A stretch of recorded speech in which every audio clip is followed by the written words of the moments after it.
Hi, everyone. Thank you for joining us for today's webinar on top tax issues for mortgage pools.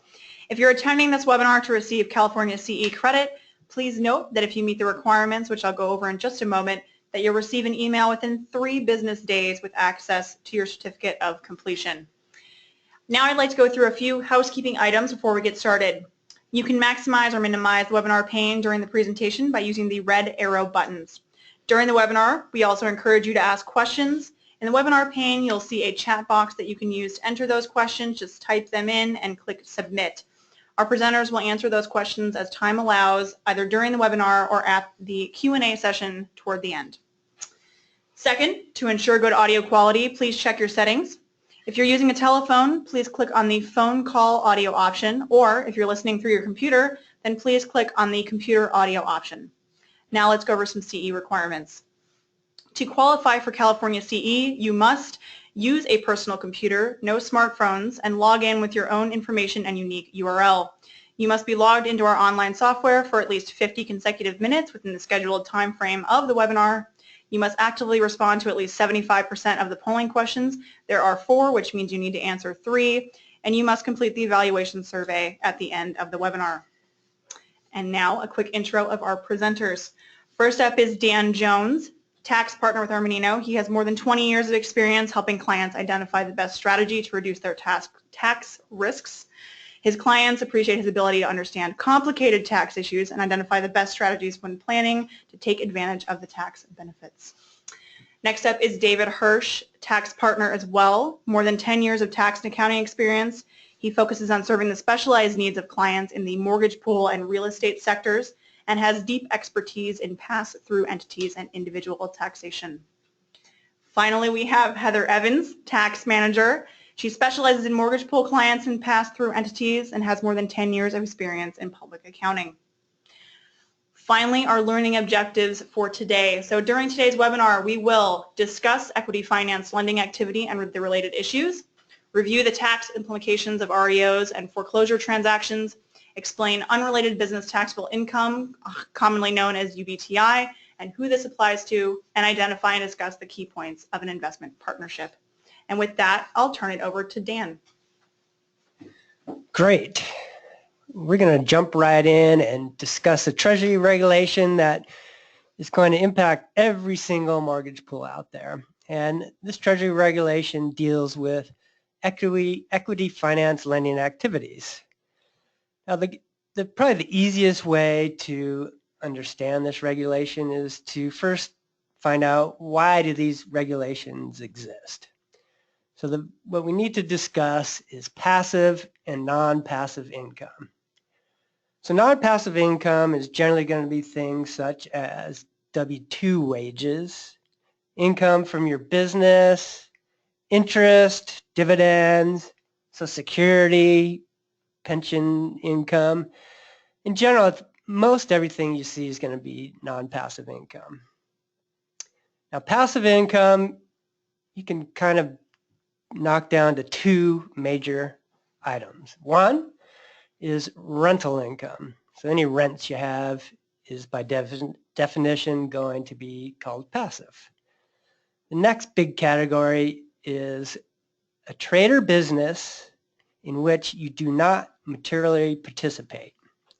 So for instance, if you have capital you invested in a business, that's all you do. You're not the CFO, you're not the CEO, you don't work there, you're just not running the day-to-day business. You're essentially feeding that business money to operate. That's going to be passive income. So now, that's still, why do these exist? Passive income, the interesting part is if you have passive losses. If you have passive losses, they can only be utilized if you have other passive income. So let's do an example. Say you loan someone some money and you get interest from them for $100,000. So by definition, that's non-passive income. You also have some rental properties that have a $100,000 loss, and that's considered passive loss. So what's the tax implications of that? Well, you're going to pay income tax on the 100,000 interest income. And the 100,000 passive loss from your rental, it doesn't get used. It gets carried over to future years when you might have more passive income. So you ended up paying tax on 100,000 even though your total income was zero. So how does that apply to these mortgage pools? Well, what people wanted to do is somehow convert non-passive income into passive income in order to utilize those losses. So imagine instead of directly loaning someone money, you, along with a bunch of other people in your situation, contributed capital to a partnership. And that partnership then went on to loan money out to other people. All of a sudden, you're not materially participating in that partnership. You're an investor in it. You're passive. So now you've converted that interest income from non-passive to passive income, and voila, you take your 100,000 rental loss and it's offset to zero. You pay no tax in that year. Well, that's why these regulations were enacted. They were saying that, well, essentially, all you've done is just changed how that investment is held. It's just held in a different entity. It's still the same type of income. So they wrote these regulations that said, nope, that's not going to be passive income. We're going to recharacterize it back to non-passive income. Thus, you pay tax on that interest income and your non-passive losses carry over. So one question you ask then, does all mortgage pool income get recharacterized as non-passive? And the answer to that is a definitive no. Now, one thing to look at is the equity in equity finance lending activity. So the equity piece is your investment in the partnership. And it's that equity piece that is going to get recharacterized as non-passive. So the interest income you derive from your equity investment gets reclassed as non-passive. But there's a lot of situations where you need some debt. You need that debt to help fund some of these loans. That piece, the piece that's associated with the debt, that remains subject to the normal passive activity rules. So in that case, you'd have part that gets recharacterized as non-passive and part that stays passive. There's also, in your mortgage pools we'll talk about later, there's different kind of assets in there that might generate passive income all by itself. For instance, if there's rental properties. So no, the answer is no. It's not all recharacterized. The only time you see it all recharacterized is as if you just have all loans with all equity contributions and no debt or any other type of income. So with that, let's take a look at some of the key definitions of our regulation. The first one is the most basic, and what is an equity finance lending activity? An equity finance lending activity is a trader business that's trader business is lending. So that's number one. You're in the business of lending.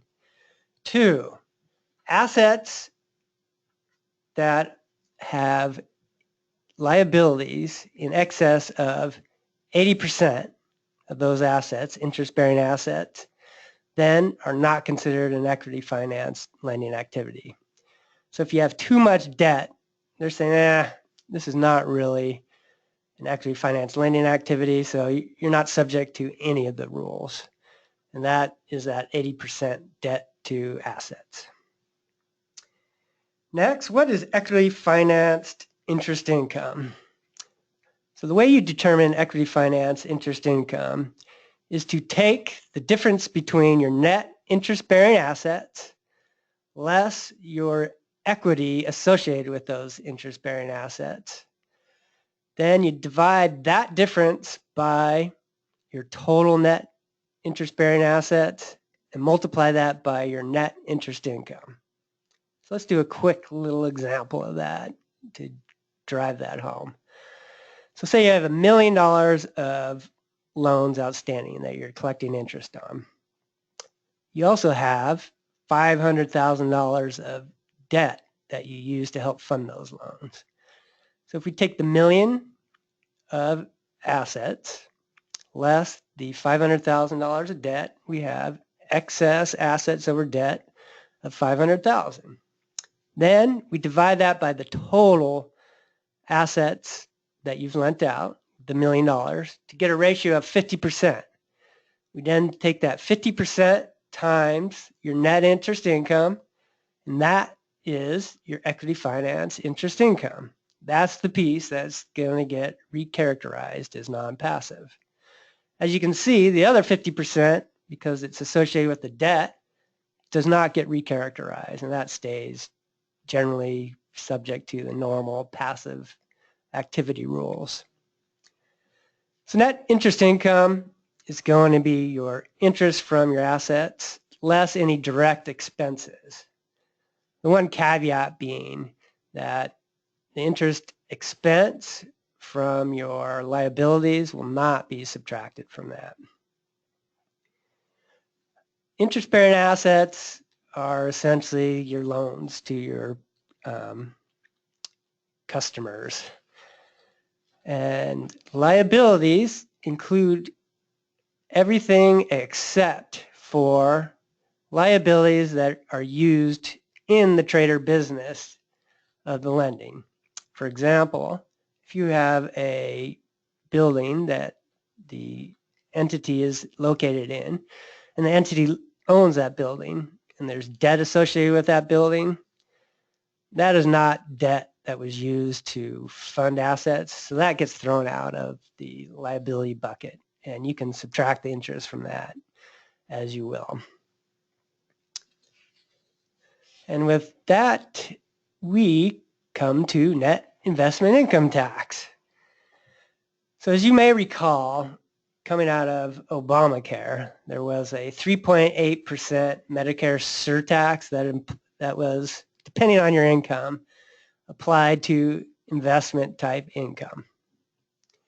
So you might think, so my mortgage pool income has been recharacterized as non-passive.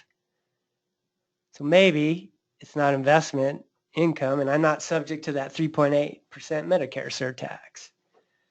Unfortunately, that's not the case. What we're really talking about is when it's recharacterized as portfolio income, which is your interest income, your dividends, etc. So by definition, portfolio income is investment income, and that will be subject to the 3.8% Obama healthcare tax, which maybe it'll go away with the election results that we just had, but that's to be determined. With that, why don't we take our first polling question? Thanks, Dan. So polling question number 1, again, if you're here for CE, make sure you're paying attention. You have to answer 3 of the 4 polling questions. First is, what is equity finance lending income recharacterized to? A, ordinary, B, capital, C, passive, D, non-passive, or E, not sure. For those wondering, we will be sending out copies of these slides after the presentation, so if you've got any good notes or references that you want to look through, I'll be sending those out in the next day or 2. Make sure you get those answers in, and we'll close the polls in 3, 2, and 1. It looks like most people got this correct. So D, non-passive income. All right. And we'll keep moving on. All right. So now let's talk about the loan loss reserve. So as we all know, on our balance sheet, we have our loans receivable for loans that we've sent out to our clients and customers. And then we have a reserve, right? The portion that may be uncollectible. So there's 2 different treatments depending on whether you're looking at GAAP, the generally accepted accounting principles, or tax.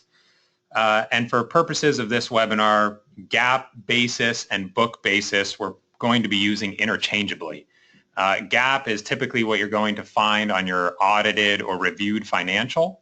For those of you that do not have an audited or reviewed financial, chances are you probably keep your books on a GAAP basis, but there can be instances where you keep your books and records on a tax basis.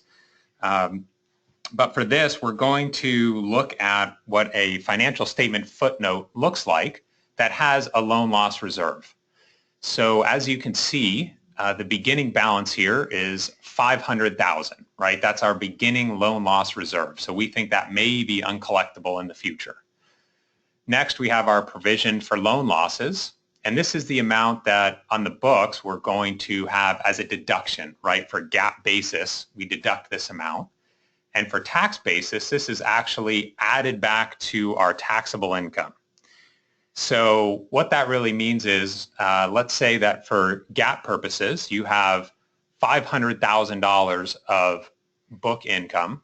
For tax purposes, we have to look at this and say this provision for loan loss, we can't deduct this. So why can't we deduct it? It's because it's an estimate. The amount is not fixed and determinable.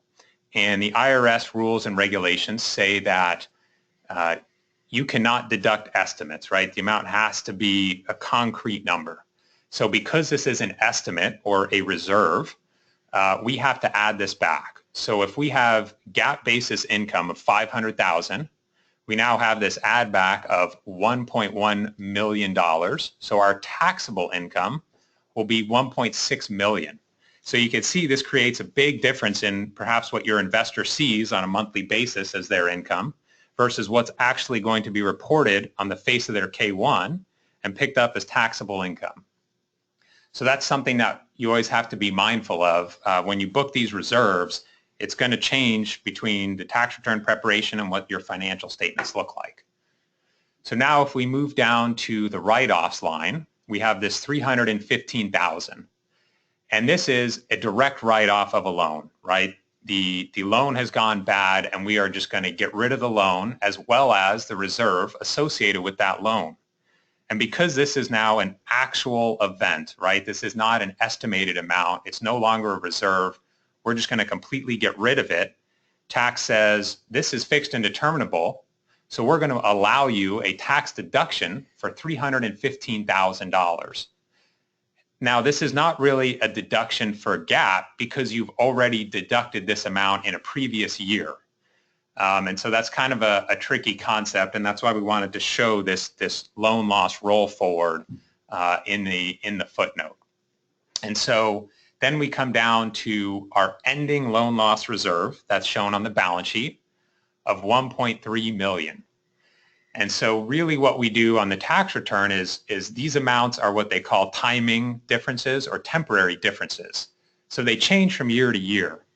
So what we would do on the return is, we're looking at this footnote. It's as of December 31st, 2015. So on the 2014 tax return, right, so we're going back 1 year. We look at our beginning balance, right? That was the ending balance at 2014. And let's say that was the first year we booked a loan loss reserve. We would have an add back to our taxable income of $500,000. Now in 2015, we deduct that $500,000, but now we add back $1.3 million. Net effect, $800,000 is your addition to taxable income, right? And that, another way of looking at it is saying we're adding back the provision for loan loss of 1.1. We're deducting the write-offs of $300,000, right, in round numbers. So now we have this $800,000 taxable income in excess of our GAAP basis or book income. Yeah, it's important to note that a lot of investors, they look at the cash they get and compare that to the income on their K-1. And if it doesn't match, especially if the income is greater than the cash distribution they got, they go a little nutty sometimes. I think it's important that you kind of understand what the different book tax differences are so that you can kind of prep your investors in advance.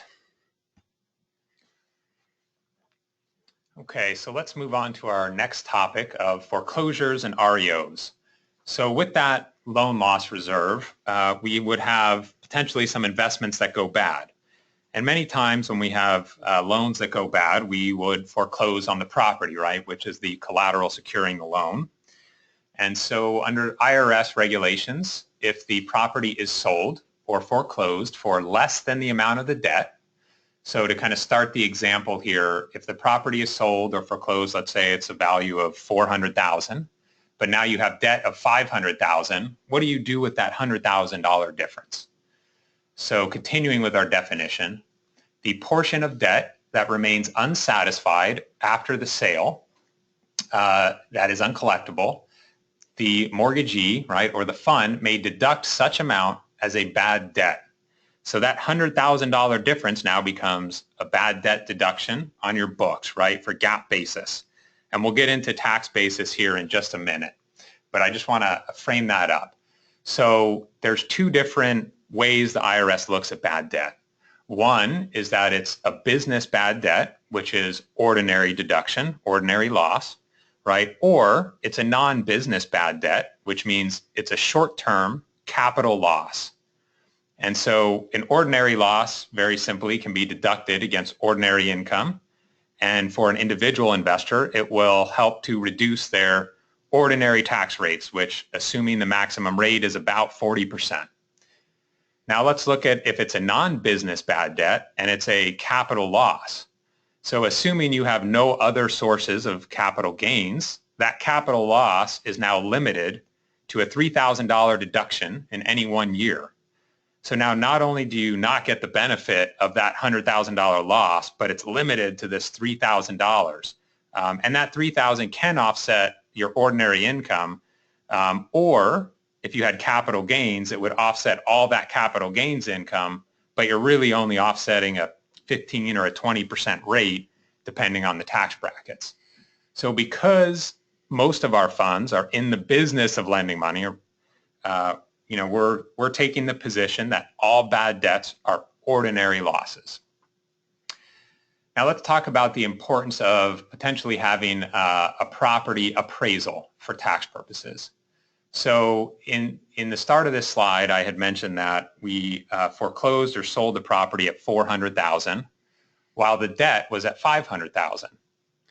So for tax purposes, you would look at this and say, well, when I take back the property, that now my basis is $500,000 in this property, right? My basis in the note.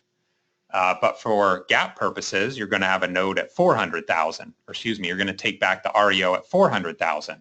And GAAP is really looking at comparable sales. And they look at what's going on in the area and they say this is the value of the property. But tax says, well, wait a second, the foreclosure isn't necessarily a taxable event or a realizable event. And so that's why they would want you to get an independent third-party appraisal. Someone who comes in and says, this property is maybe worth $350,000. Now, having that appraisal, you can get a $150,000 write-off, where absent the appraisal, you wouldn't get any write-off on foreclosure. Now, maybe this doesn't make sense for all your loans and all the properties that are out there, but if you had something that was large enough, say a $2 million property, and the appraisal came in at $1.5 million, you now get a $500,000 deduction at foreclosure instead of waiting till you sell that property in the future. And so that's where, spending that $10,000 or $15,000 for an appraisal can be worthwhile, right? You spend $10,000, $15,000, you get a $500,000 deduction. I think that's a pretty good deal. And so just to talk a little bit more about foreclosures and REOs, GAAP and tax basis, I will flip it over to Heather. Thanks, David. And as he said, so I'm going to talk about the differences between the basis for GAAP purposes and for tax purposes. So he explained about how if you have an appraisal, we can write down the basis for tax purposes. And that's a good thing, if you're able to write it down enough and be able to take those losses immediately. Typically what happens, though, is the basis comes over the same as it does for GAAP if there's no appraisal. And then actually in the book, they make these impairment losses and write down the loans every year based on what the market looks like. Those impairment losses that we've explained earlier are not actually allowed for tax purposes. Therefore, the tax basis of that property will stay the same as it originally was. So for GAAP purposes, they reduce it. For tax basis, it stays the same. Therefore, these running balances can be very different between your GAAP basis and your tax basis. Hey, Heather, quick question for you. Sure. So say you did a foreclosure and you didn't get an appraisal. The next year you decide, oh, I think I'll get an appraisal on that. Can you take the bad debt at that point? No, you need to do that at the time of the foreclosure. Yes, thank you. Now on to what happens when you sell the REO between GAAP and tax. So usually for GAAP, you might have a gain because they've been writing down that basis every year for the impairment losses. But for tax, it's very different. You actually have probably a tax loss. So again, when David was talking about, how the differences can be from book income to tax income, this is another thing that can flip it. So for GAAP, you may have gain, and for tax, you'll have a large loss. So that actually does help. And again, it's because you recognize it when you have the sale for tax. It's not recognized immediate like it is for GAAP basis. Now, moving on to REOs, we want to talk about the classifications of these REOs.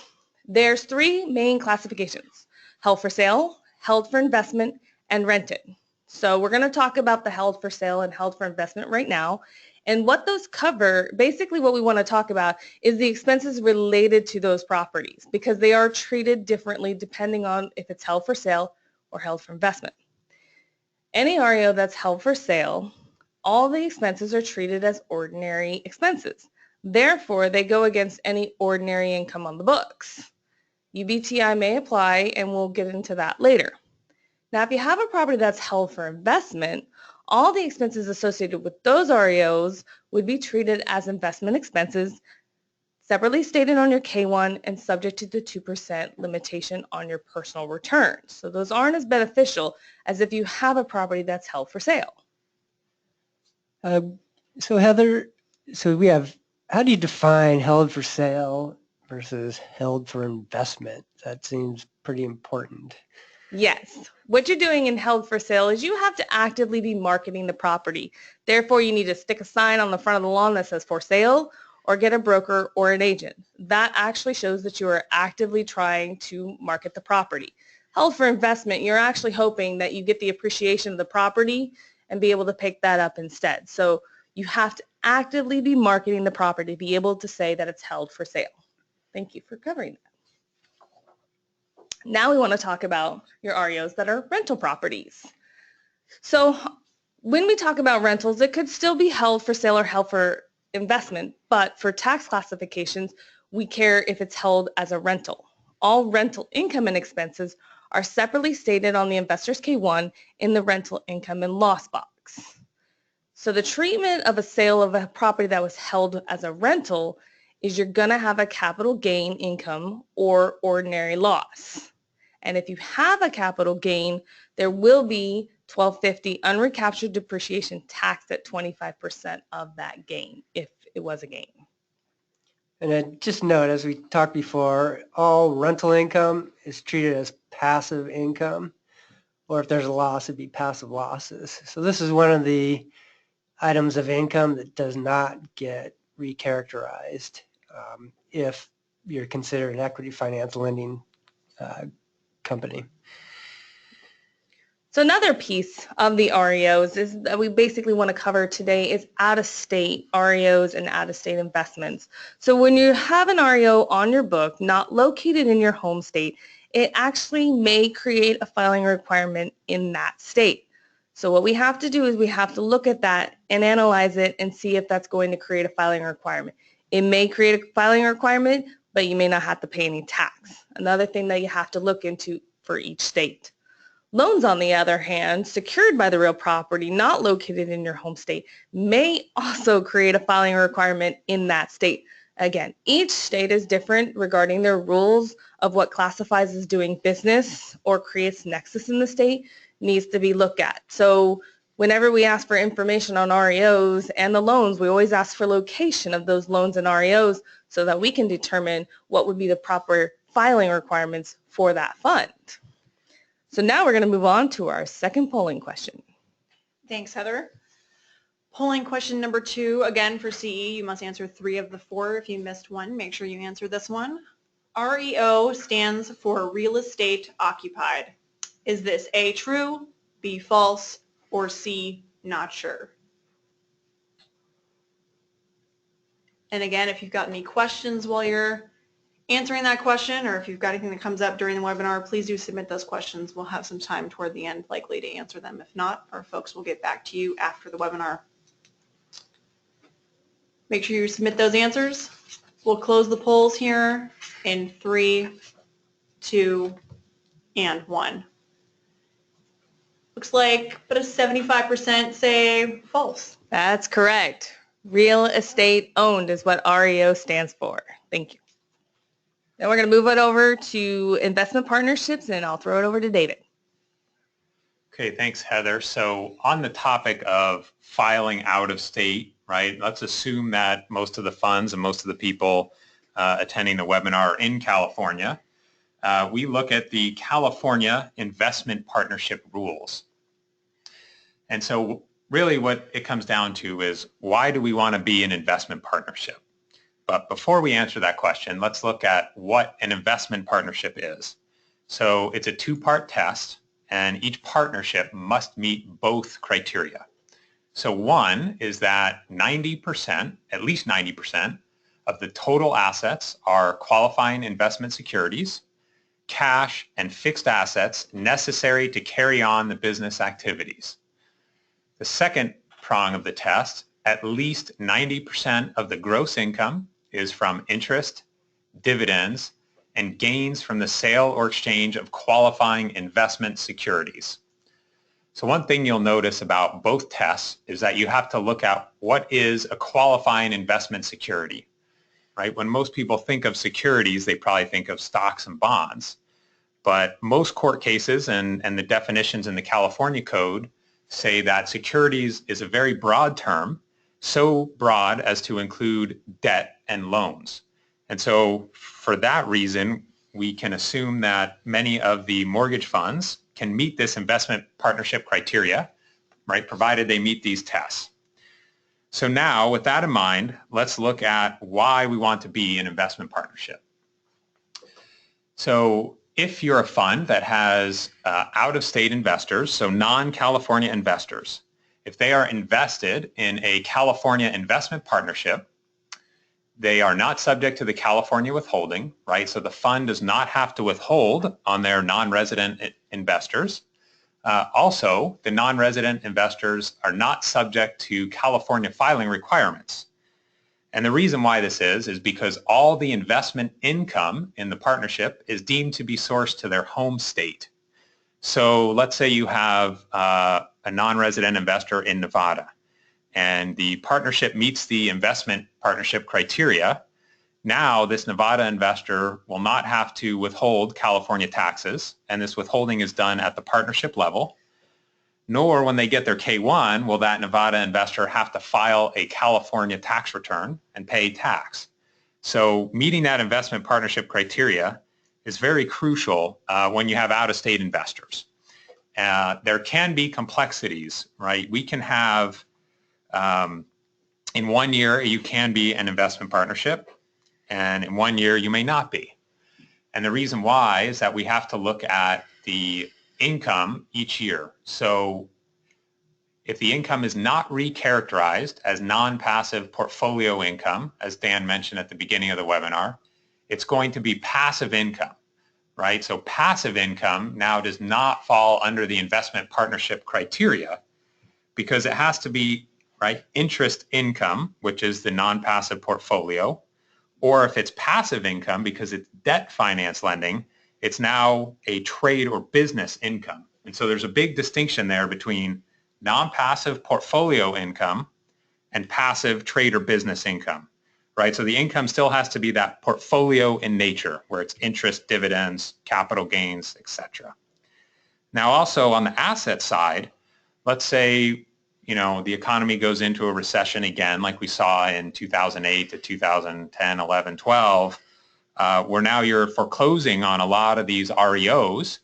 now you might fail the asset test. And so 90% of your assets are no longer loans, but now REOs. The REO properties do not meet the definition of a qualifying investment security, and therefore you'd fall out of the investment partnership status. So, we always advise that, hey, talk to your Armanino tax professional so we can look at the books, go over any significant transactions during the year to make sure you still meet this criteria and your investors don't potentially have a California filing requirement. Now, can I ask you, David, how is the investor going to be able to tell if they're a California investment partnership, the fund is? Good question. So on the California K-1, on page 1 at the bottom, there is actually a question that says, is this partnership an investment partnership? And if that's checked yes, then you'll know. But also, when you look at the second and third pages of your California K-1, the California source column, which is the very last column on the right, will be blank or have zeros. So if you're a California resident, you have to pick up, the column next to that, which is if you're a California resident under California law. If you're not a California resident, you look at the column that is just California source, right? Because you're not a California resident. So there's kind of two pieces that you can look at there. Great, thank you. So we're looking at most mortgage pools as trader businesses. So the question is, how can we consider a trader business investment income? Can we talk about that a little bit? Yeah, so this is a good point. We'll talk about this on the next slide. And one thing to note before we start in on the content on this slide is that we're only talking about California investment partnerships. Now, some states don't have investment partnership rules, and other states do have rules, but they're not the same as California. So for purposes of this discussion, we're only talking about California investment partnership. So we are an investment partnership, right, because it's always interest income. The question is whether that interest income is passive trader business, right, because it's related to debt finance lending, or if it's recharacterized from that passive trader business income to a non-passive portfolio income. And the portfolio income is really what's going to drive your investment income. So to further this discussion, we have that the interest income is also subject to the 3.8% net investment income tax. Even though it's non-passive income, it's still considered portfolio income. The next point here, it's still investment income for purposes of the investment interest expense calculation. So you'll kind of notice a recurring theme in each of these bullet points is that interest income is always investment income, right? The net investment income tax, the investment interest expense. So we look at all the different criteria across all the different things and we still say, hey, all of this is investment income because it's recharacterized as the non-passive portfolio income. And the investment interest expense calculation, you have to look at your investment income, which includes the interest and dividends, right, less investment expenses. And so in the form instructions and the code and regulations, it says that investment income will include income from equity finance lending activities. And then the last point that I think, Dan, you were touching on is that there is a revenue ruling out there that the IRS came out with, and it is from 1979. However, it's still cited as precedent in many court cases and in audit technique guides. And what this revenue ruling basically says is that even though you're in the trader business of lending, the interest, the income is still interest income, and it does not constitute UBTI. So with that, let's go to our polling question number 3. Thanks, David. So third polling question, again, you have to answer 3 of the 4 if you're here for CE. Your partnership fund returns are due A, March 15th, B, April 15th, C, May 15th, D, none of the above. You don't need to turn one in apparently. Or E, you're not sure. Get those answers in. And again, if you have any questions you'd like our folks to get to, just submit them. And we'll close the polls here in 3, 2, and 1. Looks like some people might be late on their returns. Yes, but that kind of expected. So we wanted to bring this up mainly because the due date is changing for those partnership returns this year. They used to be due on April 15th. This year they will actually be due March 15th. So it will be a month earlier than typically done. So we just wanted to make sure that people are aware that those partnership returns are due a month earlier than we're typically used to. So now we'll move on to UBTI. One thing to note on the due dates is that this is this year and all future years. It's not just a one-time thing. So now all the partnership returns due March 15th. So continuing from our previous discussion, we have the topic of UBTI, or unrelated business taxable income, right? And this is where that revenue ruling is really important from 1979. So typically when we think of UBTI, it's going to affect tax-exempt investors. Now, when I think tax-exempt, right, you typically think of charities and foundations and schools and hospitals and things of that nature. But in this context, we need to look at tax-deferred investors, such as pension plans, 401ks, and IRAs. So we do see a lot of investors going through a solo 401k or their IRAs. So we need to tread very carefully with how this impacts those investors. So UBTI, by definition, does not include interest income, dividend income, royalties, rents from real property, and basically capital gains, which the regs define as gain from the sale of property other than inventory. So what does UBTI include? So UBTI includes interest income from debt financing, rents from debt-financed real property, gain on the sale of property held for sale, and this can be, right, your inventory type items or things just held for sale in the ordinary course of your trade or business. So any ordinary type income is going to be subject to UBTI. And then last, gain from the sale of property held for investment, where there is acquisition indebtedness. So the common theme here, if you have debt on the books, there's a good chance that any resulting income from that debt is going to be subject to UBTI, and we'll have to run those calculations to see how it impacts the investors. And one thing on the investors is that we get this question a lot is this UBTI only going to the one IRA investor? But I have, 90 other investors that are just individuals and other entity types. So when we do the UBTI calculation, it's spread across all the investors pro rata. So it's not like I have 100,000 of UBTI and it's all going to the one IRA investor. It's spread across everyone. So if that IRA investor only has 1%, he's only going to get $1,000 of UBTI allocated to their IRA. And so one thing that is very important is that if you're over $1,000 or more of UBTI income on your K-1 and you are a tax-exempt investor, you would have to file a Form 990-T. That is where tax-exempts report UBTI income and pay their share of the tax. So if you're an individual investor and you have UBTI on your K-1, you don't have to worry about it. Doesn't apply to you. So again, this is only for the tax-exempt investors. So one thing that we recommend is that if you have rents from REOs or sales of property that generate a loss for UBTI, the loss is treated as an NOL or net operating loss, and it may be carried back or carried forward to offset other UBTI income. So in your IRA, you could have several different investments. Maybe some has UBTI loss, maybe some has UBTI income. When you file that 990-T, it's all put together to figure out what the tax is. And again, it's $1,000 or more is the filing threshold.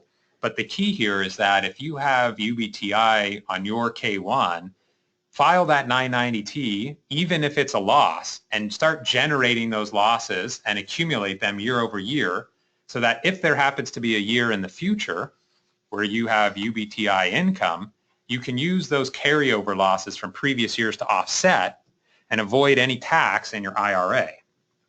Yeah, I think this is really important in that this can be a real gotcha to investors. Your normal charities, they know to look for UBTI, but if you've invested with your profit sharing plan or your 401k, your IRA, usually you're just ignoring the K1, maybe throwing away because in your mind, I'm not paying tax on something in my retirement plan. Once I pull it out of there, then I'll have tax, but why should I even look at that K1?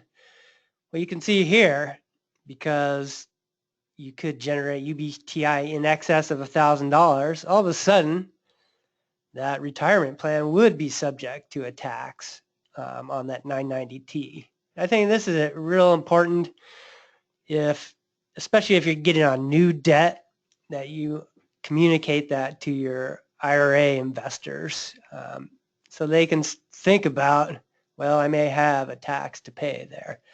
So yeah, that's one thing most people aren't really looking for. So it's important to communicate that.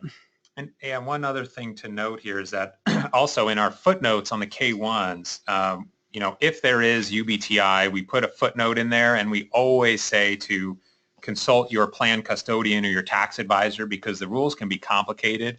And we want to make sure that the investors aren't missing anything. So, we'll put as many footnotes in there as possible to let you know, kind of what to look out for and what the rules are. So with that, let's go to polling question number 4.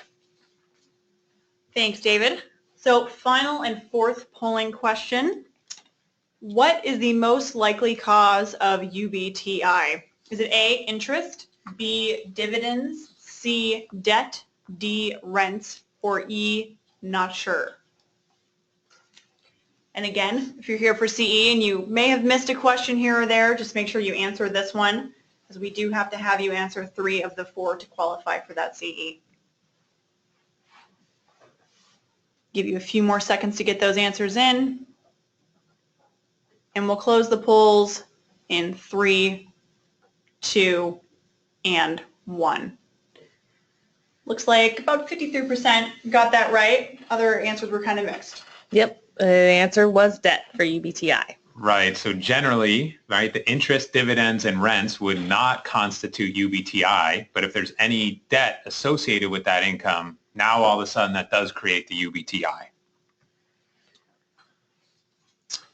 All right, let's talk about interest expense and its character. One thing you may not know is that investment interest expense is limited as a deduction for individuals to the amount of investment income you have. So if you borrow money to make an investment and that investment doesn't generate any income, you're not going to be able to deduct that interest in the current year. It carries forward and you can take it in the future, assuming you end up with some investment income. Now, mortgage pools, if you have debt, there is interest associated with both the recharacterized portion and your passive portion. So the piece that is characterized as non-passive is also subject to that investment interest expense limitation. So that one might be a little tricky because that interest expense is embedded in your trade or business income, and it doesn't really show up on the face of the K1. So that's something to look to. By definition, interest in a passive activity is not subject to that investment interest limitation. Now, you may have some real estate owned property in the mortgage pool that's held for investment. And there may be debt associated with that property. So that interest expense is investment interest expense, and it will be subject to the limitation of investment interest expense.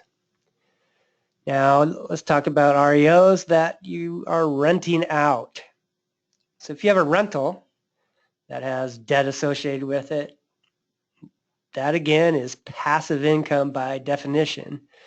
And passive interest is not subject to the investment interest limitation. So you can deduct that interest to your heart's content and don't worry about the investment interest limitation. Please note that you have to check your footnotes to the K-1s. It is in those footnotes that you will find the mortgage pool recharacterized non-passive interest numbers, since there's no place on the K-1 to share that. All right, let's move on to our final learning objectives and conclusions. So in conclusion, what we've done during this webinar is we've discussed the equity finance lending activity and related issues. We've reviewed the tax implication of REOs and foreclosure transactions. We've explained UBTI and who it applies to. And we've also identified and discussed the key points of an investment partnership. With that, we now open the floor for questions. Yep, if you've got any questions, please take the time to submit them now. We do have a couple that have rolled in during the webinar, so I'll start with those and obviously enter in any additional ones that come by. Somebody asks, I hold all my REOs for sale and I typically sell at a gain. What does this mean for my fund? Do I now have a UBTI issue? So with regards to UBTI, everything is held for sale, so it is now ordinary income. You're selling for a gain, so perhaps it's a book gain, right, or a GAAP gain. So you have to look at book basis and tax basis of that REO. So perhaps you could have book gain, like Heather said, but a tax loss, just depending on the basis, any impairment losses, so on and so forth. So it could either be UBTI income or it could be UBTI loss, just depending on how the tax numbers go. But if it's held for sale, yes, it will be ordinary. Yes, it will go into that UBTI calculation. Yeah, I think one thing we didn't talk about, that maybe I'll bring up here, is that this whole webinar was based on an investor that does not materially participate in the fund, meaning you're passive as regards to the trader business of lending. If you happen to be in the trader business of lending and you're invested in a fund, then potentially a lot of these rules are not going to apply to you. So you actually have to look at how that fact impacts you.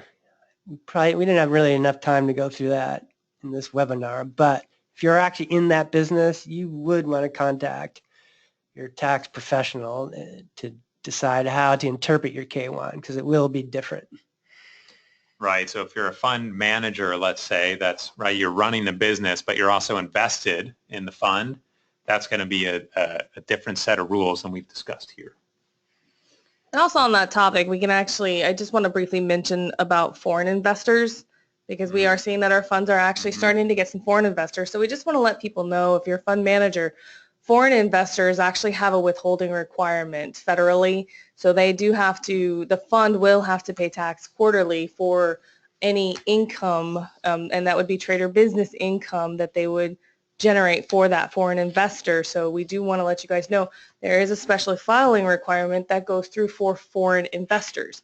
And any tax paid on their behalf through the fund, they will actually be able to take as a credit on the tax return that they will file in the U.S. So we just want to make sure that you're aware that for foreign investors, there is a little bit more work, and it's something that you do need to look at quarterly. Got it. Looks like we've got one more question that's come in. Are both my non-passive and passive investment income subject to that 3.8 Medicare tax? The answer to that is yes. Just by definition, any passive income is going to be subject to the 3.8 Medicare tax. As we talked about earlier, even your recharacterized equity finance lending activity income will also be subject to the 3.8% tax. And you got to note that you have to make a certain amount of money before that kicks in. So if you're not making a whole lot in 1 year, it's going to be a moot point to you. All right. Well, thank you to everybody who joined us today. We've got contact information for Dan, David, and Heather up on the screen. I'll also be sending around these slides with their information next day. Any other questions that come through, just let us know. We'll be happy to reach back out to you. Thanks for joining us, and have a great rest of your day.